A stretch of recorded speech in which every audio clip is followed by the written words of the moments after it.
there, my name is Beck, and you're the Rabbi from another planet. Please like, share, and subscribe, and ring that little bell, so you are notified when new videos drop. Because, I understand you out there in YouTube land are sitting on tenterhooks to know what I'm going to say next, what I'm going to talk about next. I know you want to know, so ring the little bell, and you will be informed. So, something's going on right now in the world of Doctor Who that the normies just freaking adore. This is one of the normies' favourite things about Doctor Who, which is the current actor playing the role, even though the way she's playing it bears no relation to the character whatsoever, as far as I can see. And I've seen everything she's done. She's heavily rumoured to be leaving, to much rapturous applause, and so now they're all speculating about who will be the next Doctor, who will be the next Doctor. Honestly, my guess is if there's no deal with HBO Max or any other international partner to finance it, there is no season 14. There is no 14th Doctor. What is that? 14? Now, they should totally try and capitalize on that when they ever make another Doctor Who sometime in the future, when this horrible travesty of Doctor Who has been forgotten. So anyway, as I said, they're all speculating who will be next Doctor. The latest name out there being floated by the Daily Express is Michael Sheen, which is, of course, utter fangasm casting. It's like, I think it's a name that pretty much everybody, apart from the purple-haired weirdos that live on Twitter, would love to play Doctor Who. But unfortunately, the purple-haired weirdos that live on Twitter, they also work in the 6th floor of the BBC. They are the ones in charge. And I don't see it happening for a second, not for a freaking second. But let's hear what the Daily Express has got to say for themselves. Maybe there's actually a source behind it. There's not. Come on, this is just not going to happen. I would love it to happen, but it's not going to happen. But before we get into it, can I ask you guys, you can hit the like button. That'd be freaking awesome. Can you hit the share button? That'd be fantastic. Can you comment? Commenting is really, really helpful on YouTube. I only found that out recently. But mostly, can you hit the subscribe button? That'd be fantastic. I'm nearly at 2,700 subscribers. I think I got 4 or 5 to go, so you can hit the subscribe button. That'd be absolutely great. I am ridiculously and pathetically grateful. And actually, I am. I really am. That's a very accurate description of where I am with that. I am ridiculously and pathetically grateful for your patronage in any way, shape, or form. I'm sure it's not gone on unnoticed by you that social media, YouTube, Facebook, Twitter, in general, are doing a very, very good impersonation of a dark Orwellian future. Of a dystopic future. So I don't know how long this part is going to go on for. But if you hit the subscribe button, that really, really helps independent creators. If you can subscribe to me, that'd be great. Subscribe to any other YouTuber you don't mind listening. I was going to say listening. You don't mind listening. You can hit the subscribe button. You're doing us a real solid, and I'm, as I said, pathetically grateful. As a wee little bonus for subscribers, you get to enter my weekly competitions. Fun prize. And I always know it's a fun prize because I got a ton of entries yesterday. This is Terminator, the special edition, is it? Yeah, special edition. Not a lot of thought went into that title. What should we call this one? Special edition? Okay, yeah, special edition. The 1984, I think, James Cameron, absolute classic. Packed with extras. It's a really fantastic. And listen, I do feel like in real life we are heading to that dark future. They kept flashing forward to in Terminator, which is why it surprises me. All you need to do to win it, subscribe to the channel, which is the freaking reason I do these competitions. And I'm actually I got a whole stack of prizes sent out. I'm gonna send them out. Hopefully this week. Gonna go and package up. They're getting packaged up anyway to send out this week. So thank you very much for that. So hit the subscribe button. That's I am ridiculously grateful. Oh yeah, the hashtag you need to win this is #HunterKiller. #HunterKiller. Go check the video notes. Everything you need to know to win it is right there. Also, go click on the link for my Indiegogo. It's fun to look at. I'm collecting email addresses for when I launch the campaign, which hopefully will be soon. I'm just trying to get the shipping information. I think I've got a way of getting real cheap shipping to both people in the US and the UK, which I'm really quite excited about. Fine, something else I would be excited about if it was going to happen is Michael Sheen playing Doctor Who. Wouldn't that be freaking awesome? I mean, it'll be worth it to see the jealousy between David Tennant and Michael Sheen as well. And listen, you know they'll be doing some crossovers. He's so Doctor Who-y. I mean, he just like reeks the essence of the role, and he's a great actor. I'd love to see what he will do with it, how he would interpret the role. But yeah, as I said, listen, unless they got some hard information here, I think it's a little bit wish fulfillment here. So Doctor Who, Jodie Whittaker replaced by Michael Sheen. That's a bit of an inflammatory headline. Replaced by Michael Sheen as new Time Lord. Is it the Doctor? Or are they just replacing the? Let's have another Time Lord. Doctor Who's current Time Lord, Jodie Whittaker, is rumored to be stepping down for the role after three torturous years. let's say 3 utterly painful, torturous years. It's been revealed. Michael Sheen is the favourite to replace her. Favorite by who? I mean, favorite by me, but nobody listens to me, right? But I normally read these articles directly off the internet and like have the screen up. I couldn't do it because there's so many freaking ads on the Express website, so I had to get screen grab. So here, we'll go to the next screen grab.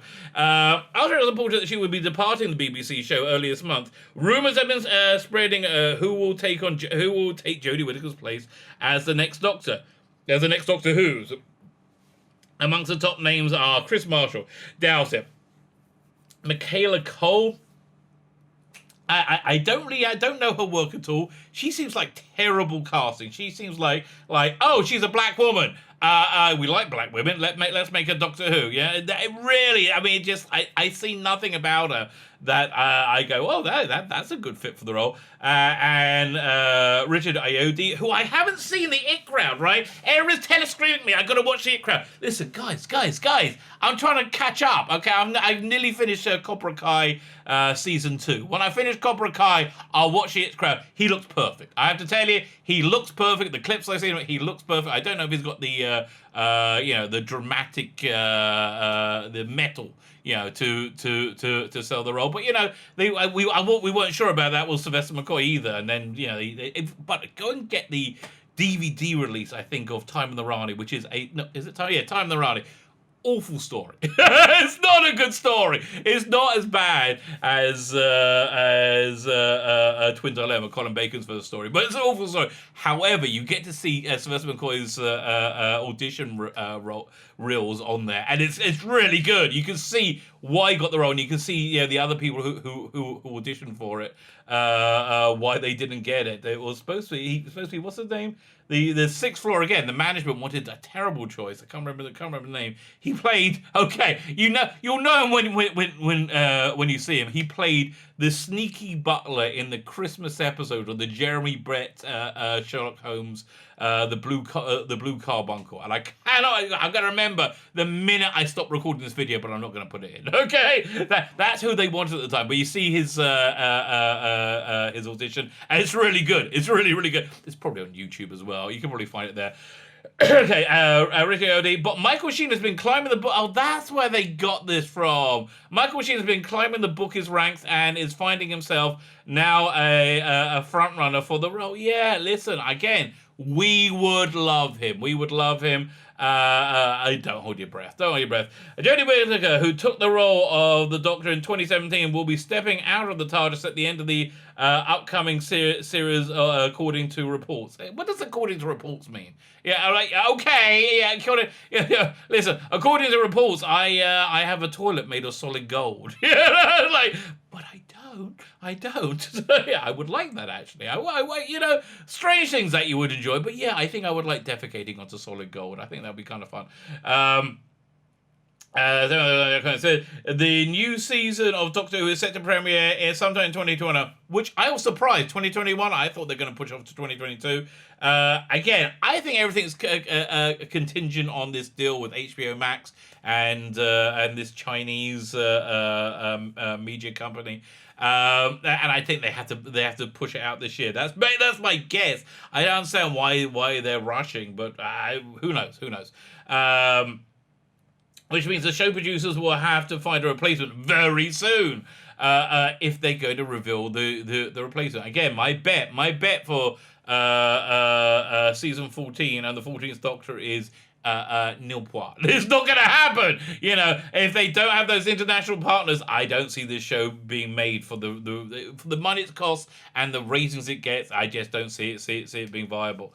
A new name has emerged recently as one of the frontrunners for the next Time Lord, Michael Sheen. It's not really new. We've been begging for years. According to Labrooks, his odds of replacing Jodie have been slashed from 20-1 to 12-1 in just a few days. Yeah, okay. Listen. I bet on sure things before. They haven't won. Yeah, I would bet. Here's a very handy. See, look, the Normans love this stuff, right? They just love this stuff. Now we get to look at old Doctor Who. Doctor Who is officially the world's longest-running science fiction TV series. Wasn't for a while. Stargate SG-1 said it was because it had been running for like 12 years, and we all went, wait, what?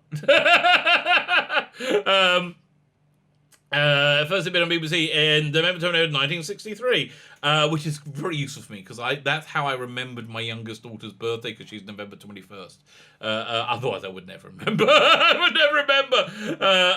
remember my son's birthday because he's the 3rd of May, which is exactly 9 months after my birthday, and that always makes me chuckle. Then I remember my other daughter's birthday because she was my first kid. So the first one you remember. So that's the 30th because they got the numbers are similar. Took me a long time to remember, but I remember my youngest son's birthday. Okay, second, so they got William Hartnell from 63 to 66, Patrick Downer 66, 69. Big fan of 69. It's one of my favorite numbers. Actually, not entirely true. I love the 9. I freaking love the 9. The 9 is one of the greatest things ever. The 6, fair. I can live without the 6. I'll do the 6 to get to the 9 because I really like that 9. But yeah, I'm not really a fan of the 6. Okay, so there you go. John Pertwee, 70 to 74. Tom Baker, 74 to 81. Peter Davison, 82 to 84. Colin Baker, 84 to 86. Wes McCoy, 87 to 89. Paul McGann, 96. He just got one. You should really count the Big Finish stuff. 96 to now, I guess. Chris Eccon, 2005. David Tennant, 2005, 2010. Was that long? I guess so, yeah. Matt Smith, 2000 and... What number is that? I can't even see what number is that. I think it's 2013. 2010 to 2013. Peter Capaldi to 2013 to 2017. And then Jodie Whittaker, 2018 to... They got a nice little circle of... They love doing this stuff, don't they? That makes them the 4th right now in the race in the race for a role behind Chris, Michaela, and Richard. Look, Richard Ayoade is the only one, if that's how you pronounce his name, who I would say is in any way, shape, or form possible, right? Again, I doubt it would happen, but I think he's a little bit too male, right? I think he's just a little bit too male. But at least he's not white. So, the 6th floor of the BBC might like him. That means Apex Apathy out of Labrooks said Michael Sheen might just be the perfect replacement for Jodie Whittaker, and plenty of punters reckon he might well get the nod. The 51-year-old actor has already found support on Twitter, with many fans excited at the possibility that he play the Doctor next. They play the Doctor next. Yeah, listen, many fans, apart from the crazy ones who like, wait a minute, look at him, look at that pudding. He's a bit white. He's a bit male. We don't want to hear that stuff. There's plenty of good options, but can anyone say there's a more delightful prospect of Michael Sheen after watching Stage? Said one fan. He is just perfect. And also, there's Good Omens. Yeah, he is just absolutely perfect for the role. Michael Sheen for the next Doctor Who or Master, because it seems he likes to play ones. Or Bond's super crazy villain. Add another one. Yeah, I wouldn't mind seeing him as a Bond villain. That'd be interesting. Favorite Bond villain? Still Sean Bean. I do like a bit of Sean Bean. A bit the old was it Alec Trevelyan? That was his name. Alec Trevelyan action. There you go. More, it reminds me, the second season of Snowpiercer starts in a couple of days. If you haven't seen Snowpiercer, I give that a recommend. That's worth checking out. I think it's on Netflix. It's on Netflix here in Israel. I don't know wherever it is you are in the world. More commented saying, I don't think anyone could top Peter Capaldi as a Doctor for me. Oh God, wouldn't you love to see another couple of years with Peter Capaldi? But there's some great talent out there who could play the Doctor. My ideal actors would be Michael Sheen, if male, or Hayley Atwell as if female. Hey, I don't think Hayley Atwell is a great fit. If you're going to go for a female Doctor, and I think that experiment has, pretty much failed. Sadly, I think it's failed because of Chris Chibnall, and also Whittaker's awful portrayal of the character. I would go for what's her name? Ruth Wilson. Ruth Wilson. But I think I honestly, and I know this is a controversial opinion, I think there's a ton of women who could play a convincing Doctor. Firstly, okay, we've learned from Jodie Whittaker what to look out for. Can you run up and down a corridor? Okay, that's number one. Can you run up and down a corridor? If you can't, it might not be for you. It might not be for you. But I think you just need an actor with some layer and depth and an understanding of the role, and maybe a liking or not an utter disdain for the role. I want Michael Sheen as a Doctor so bad. Me too, whoever this is. Watch him literally say anything. He was born to play the Doctor Who, I swear. Yeah, said another fan. Even amongst those who are not fans of the show, Michael looks like a strong contender. Listen, I think the only thing working against him is he's a bit old. I'm of the opinion, although I said that about Capaldi, and I got savaged, because I was of the opinion that having a good-looking, a dishy young man play the Doctor is probably a good idea, right? It's probably a good idea, because that gets, boys watching Doctor Who, because boys like seeing, male-orientated action-adventure drama. It gets girls watching Doctor Who, because they like seeing dishy boys. I mean, listen, it worked with Matt Smith, it worked with David Tennant, so, I just think Michael Sheen's, not quite dishy enough, and I'm going to get a ton of comments of women going, "Are you out of your mind? He's gorgeous." And I got those comments when I said this. I don't think Peter Capaldi was that good looking, but a ton of women were like, "No, he is super, super sexy." I tell you, that gives everybody hope. Gives everyone hope.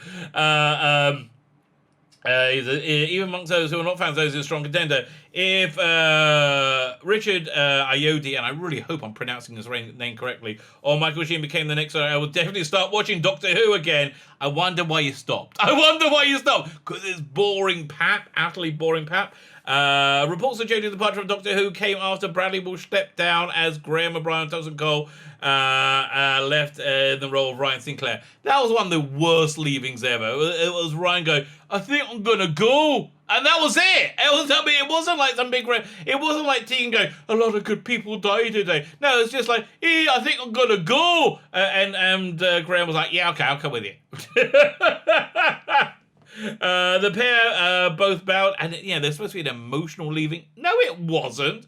Okay. The pair both bowed out in the New Year's Day installment with Yaz, played by Mansfield. Now, the Doctor's the only companion, and she wants to stay the only companion. Listen. I know I'm not making aspersions on Spurs. I'm not making guesses about Yaz's sexuality.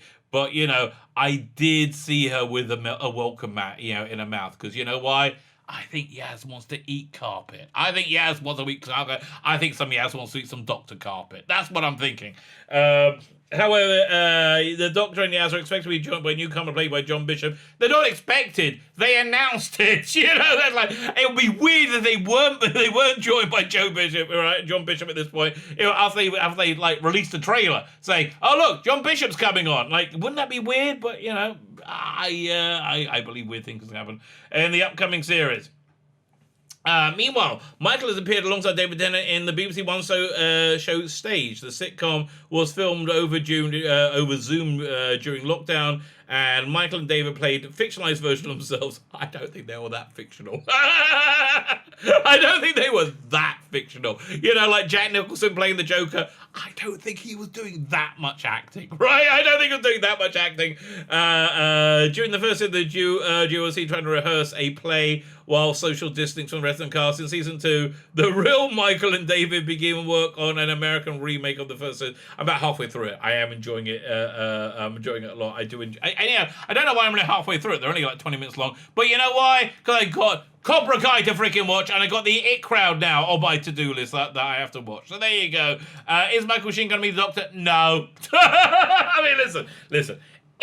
If the management of the BBC and Chris Chibnall all regenerate into what I like to call sane people who aren't racist, who live in a tiny little clump of humanity that exists, it's solely on Twitter, right? Soon may that be dismantled. If they regenerate into like normal human beings, they may go, oh, Michael Sheen, he looks quite popular as Doctor Who. I think he will be a good fit. Sane people would say that, but the crazy people like Chris Chibnall go, no, we've got to educate. We have to educate the British public because they're bad people, and we've got to show them how not to be bad people. So they've got to be like us. So they're good people, just like us. Yes, they're very good. Very good chibs. I tell you what. Why don't you do this? Why don't you arrange some kind of large sloping surface to match the your audience ratings, like like that, and then you can go skiing. You have a nice little ski jump. There you go. That'll give you something to do. Better than making Doctor Who. Because let's be frank. Chibs, my old mate, my old son. I think we've known each other long enough that way. I think we can share these truths between ourselves. You suck at making Doctor Who. You suck so hard at making Doctor Who. You suck harder at making Doctor Who than I've ever seen anybody suck at doing anything ever. I've seen a lot of people suck really, really hard, and you suck the most. So congratulations, Chibs. My name is Sheila Beck, and you're the Rabbi from another planet. Please like, share, and subscribe, and ring that little bell. Ring the little bell so you're notified when new videos drop.